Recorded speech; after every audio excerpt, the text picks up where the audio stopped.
Choga jandara ura baraw. Mechi obak. Chubo pala dialtindit. Kene dinas rai karo. Ko ba yechu nak. Mechi rame ko yechu. Ni jude da nene nu. Cha yechu kwa lis. Kwe loy de rit. Kachwe yu chika ben bor. Ti jandiok. Loy bo pala tindit. Kene dinas. Kachwe wei. En cha dwer.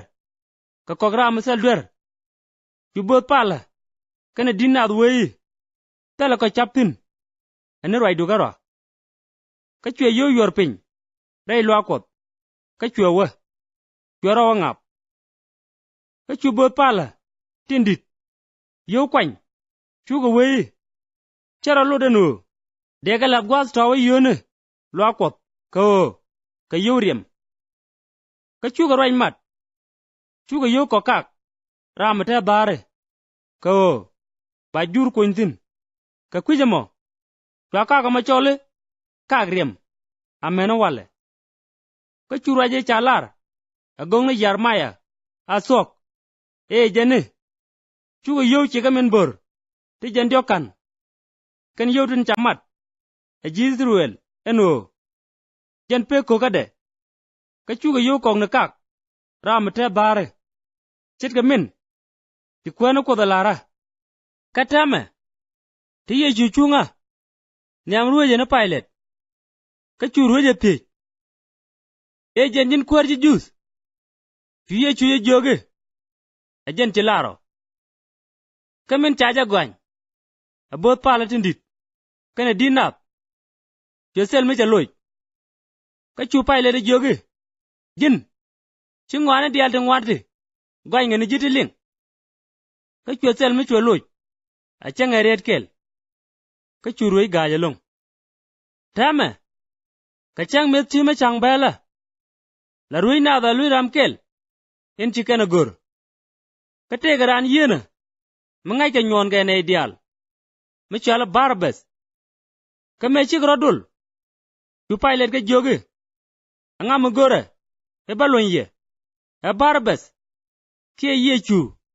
In chal ka masaya. Chaja ngaje no. No ngaje ga kwiti la. Kamen nyura wi kom lok. Tu chegre je jagarwaj. Ya jetel milete ka gwan tungni. Amo. Che chujan wale. Kelek. Mecha leke ka kwide. Ka chubo pala. Tindit. Ken didi juice. Na chum Ba seni loin barbes. Ka ba ye chunak. Ka churui ka nyoga pi. Nga dien. Ka kendang ra mugore. Balon ye. Ka chuga jaloji. Barbes. Ka chupai ler ka jogi. Ka ngu. Mbaler ka yechu. En chal ka masaya. Ka chukan dial. Wei. Aja par jab. Ka chupai ler ka siji. Kwi nguka. Ka me jenguka. Chalado.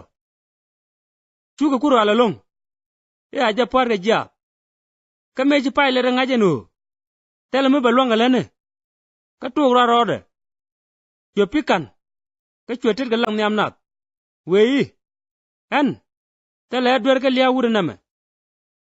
Neneje. Lede yen pany kun. Ka chune diala loji. Briam na tewida. Amena gatko. Ka chuega loin barbes. Ka meche yechu jaga dwaike. Chueja kamke. Bao pot jat. Ka chulat kere rueja. Yechu nangre dwar pilot. Ka chubon lat kero dolge nike. Chuka bene ka kamra. Ka chuka bindul. La poinde. Ka mechi ka kumkwine tak. Chuka je ladwide. Chuka ke latte de chuede. Ka chuka ro kamol nyamde. Chuka je bui. Wake male. Kwarji juice. Chuka je ngul karway. Ka chuka ket kan. Ka chuka je yod wide. Ka mechi ka je bui. Chuka bi wui ka je. Chuka bene ka la poinde. Ka chuka je nang. Ba pot jat. Min wagarar. Chuka ran sairun. Michala sai man jik. Chuka wura makok. Ebe jadun ba poni ye chukap. Ka mechi ka gwa. Michala golgosa. Muluno ba pora chup.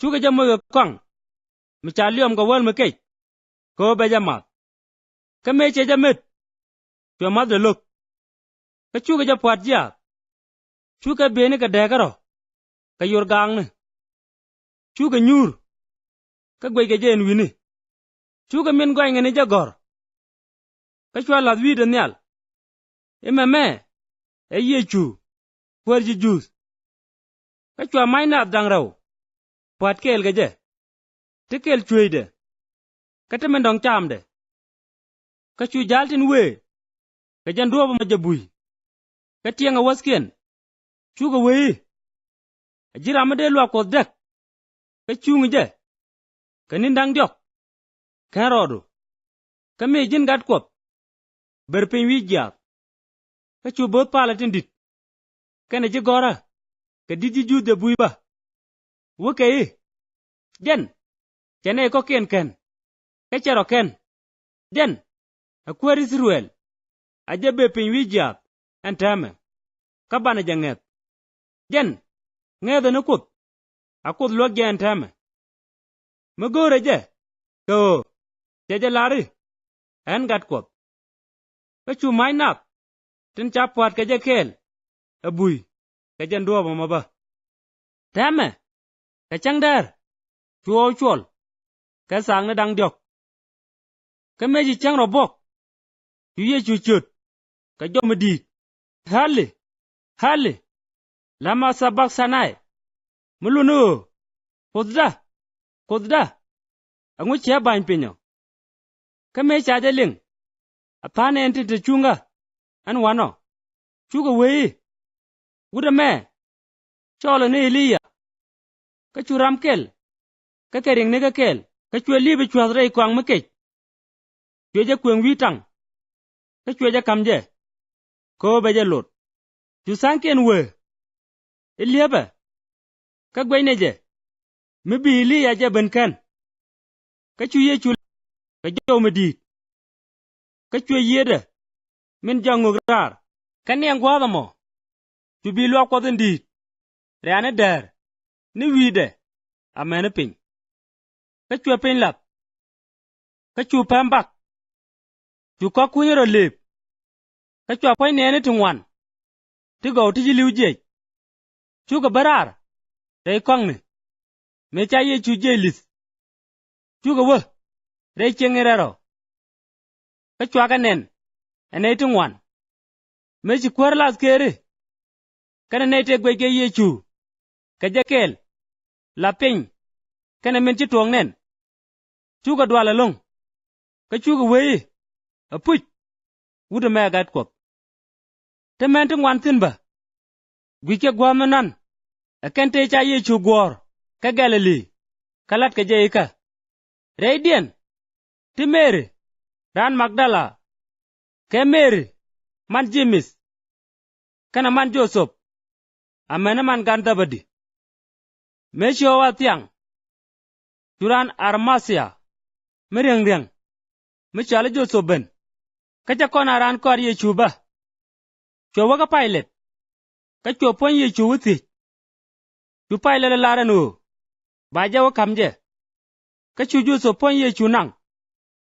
chweje riske bi mo pot ka chweje tuaj rei ko kunye de en Joseph mo pai gwang poin pam chwe peme dirial to koga ka chwewa ka te Ran Magdala kene Mary mandong tin nyurke lodo goth kunya meronde ka kor chang rela ngwane ka chubot pala tindit kene ji pere siro dol nyam pilot chuga we kwar kon chaga me ti gwan ka je moja latim me ngode ga tik ika kor nin dang diok an baro jelis ka kwije mo la roi ko ba ko kunye de yin agwa amene dio nini ko chiji kware poine de lo kwal kadege jala nada no ejen chero jelis ka meden jok